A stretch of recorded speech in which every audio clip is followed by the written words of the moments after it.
सबसे महंगी चीज खरीदते वक्त तुम्हें सबसे सस्ता कागज पकड़ा दिया जाता है। 30-40 हजार का तो फोन होता है और बिल ऐसा जो कुछ महीनों के बाद लगभग सफेद दिखने लगता है। इसलिए जब भी आप वारंटी के टाइम अपना ड्रॉअर खोलते हो तो आपको दिखता है कि स्लीप पे सिर्फ हल्का सा शेडो बचा है और कुछ नहीं। और सब देख के तुम सोचते हो कि ये बिल जानबूझ के ऐसा बनाया गया है क्या। बात तो सही है। दौड़ना तो पड़ता है। आज हम एग्जैक्टली यही तोड़ने वाले हैं कि आखिर क्यों इंडिया थर्मल रिसिप्ट्स पे इतना डिपेंड करता है, आखिर क्यों प्रिंट मिटता है और आखिर क्यों सिस्टम को पता होते हुए भी ये चेंज नहीं होता। तो मेरा नाम है यश और आप देख रहे हैं फैक्ट फ्यूजन विथ यश। अपने कुर्सी की पेटी बांध लीजिए क्योंकि हम शुरू कर रहे हैं आज का धमाकेदार video. Audio Jungle.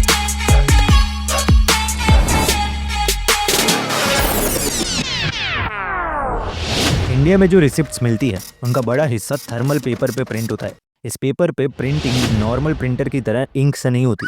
Thermal printer के अंदर इंक कार्ट्रिज नहीं होता, उसके अंदर एक हीटेड प्रिंट हेड होता है जो पेपर की ऊपर वाली कोटिंग को गर्म करके काला करता है। क्या क्या बात कर रहे हैं?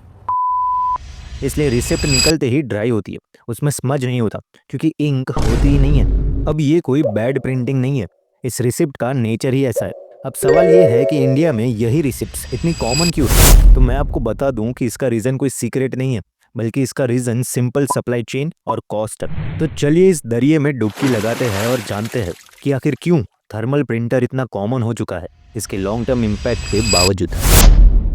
सबसे पहला रीज़न स्पीड। सुपरमार्केट हो, मेडिकल स्टोर हो या पेट्रोल पंप, बिलिंग काउंटर पे लाइन जल्दी क्लियर करनी होती है और हमको पता है कि थर्मल प्रिंटर में पेपर रोल डालो और प्रिंट तुरंत आ जाएगी। दूसरा रीज़न है मेंटेनेंस। इंक जेट या रिबन बेस्ड प्रिंटर्स में रिफिल्स, कार्ट्रिजेस, रिबन्स और अलाइनमेंट ये सब हेडेक होता है। और दूसरी तरफ थर्मल प्रिंटर में दुकानदार को सिर्फ एक रोल चेंज करना होता है और काम खत्म।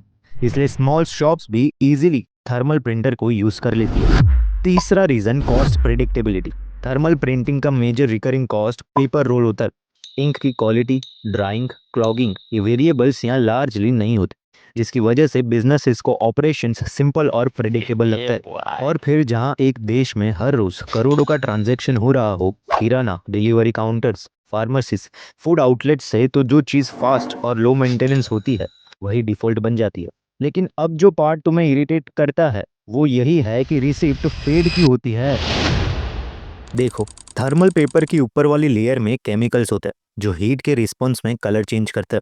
सिंपल लैंग्वेज में पेपर रिएक्ट करता है, जिस जगह हीट लगती है वहाँ टेक्स्ट बन जाता है। पर प्रॉब्लम ये है कि वो लेयर स्टेबल नहीं होती, वो टाइम के साथ भी रिएक्ट कर सकती है। इसलिए तुम देखते हो कि रिसिप्ट्स को ये चीज़ें जल्दी खराब करती है, जिनमें से पहली चीज़ है हीट। जैसे रिसिप्ट को वॉलेट के अंदर, कार में छोड़ देना या गर्मी में पॉकेट में रखना।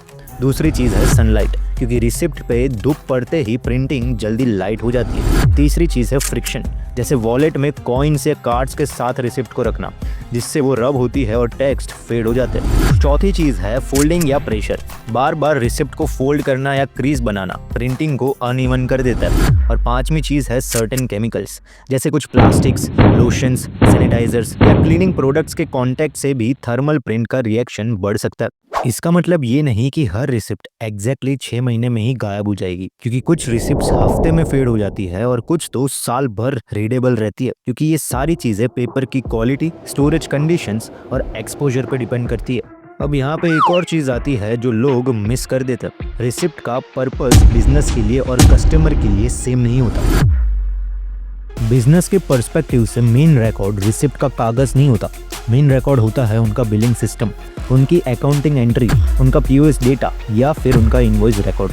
रिसिप्ट का पेपर मोस्टली एक इंस्टेंट एक्नॉलेजमेंट है, जैसे ट्रांजैक्शन के तुरंत बाद का प्रूफ। लॉन्ग टर्म आर्कीवल के लिए थर्मल पेपर बेस्ट ऑप्शन नहीं माना जाता, और वहीं दूसरी तरफ कस्टमर के लिए रिसिप्ट का काम कभी कभी लॉन्ग टर्म हो जाता है, जैसे वारंटी, रिटर्न, एक्सपेंसेस क्लेम्स या प्रोडक्ट वेरिफिकेशन। पर थर्मल रिसिप्ट का डिज़ाइन उस लॉन्ग टर्म नीड को प्रायोरिटी नहीं देता, क्योंकि इंडस्ट्री ने डेकेड से स्पीड और कॉस्ट को ही प्रायोरिटी दिया है। तो फिर सवाल आता है कि डिजिटल रिसिप्ट्स हर जगह क्यों नहीं आ गई। अरे मैं क्या बताऊं मैं क्या बताऊं। और उसका जवाब है कि आई है, पर अनइवन, मतलब लार्ज चेन्स अब एसएमएस या तो फिर ईमेल रिसिप्ट्स देती है, यूपीआई एप्स भी ट्रांजैक्शन हिस्ट्री रखती है और ई इनवॉइसिंग भी कुछ कैटेगरीज में एग्जिस्ट करता है।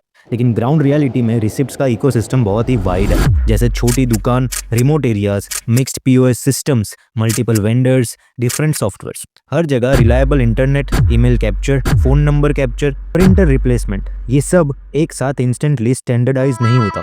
और तो और इसका एक और भी प्रैक्टिकल रीजन है, और वो है कि काउंटर पे कस्टमर को एक स्लिप दे देना फास्टेस्ट क्लोजर है। डिजिटल रिसिप्ट में नंबर कंफर्म करो, स्पेलिंग चेक करो, कंसेंट लो, हर स्टेप लाइन को स्लो कर सकता है। इसलिए बिजी काउंटर्स पे स्पीड ही किंग होती है, और इसीलिए तुम देख रहे हो फेडिंग रिसिप्ट। इसलिए जो तुम फेडिंग रिसिप्ट्स देख रहे हो वो केयरलेसनेस से ज़्यादा एक ट्रेड ऑफ का रिजल्ट है।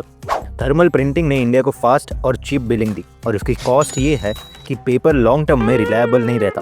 तो अगली बार जब तुम्हारा रिसिप्ट ब्लैंक लगने लगे, बस इतना समझ लेना कि वो स्लिप परमानेंट रिकॉर्ड के लिए बनी ही नहीं थी, वो सिर्फ ट्रांजैक्शन को तुरंत क्लोज करने के लिए बनी थी। अगर आपको ये वीडियो अच्छी लगी हो तो एक और बार लाइक, शेयर और कमेंट करना ना भूले, और भी ऐसे ही इंटरेस्टिंग वीडियोस देखने हो तो सब्सक्राइब भी ज़रूर करें। And that's all for today. I will see you in the next video. Till then, peace out.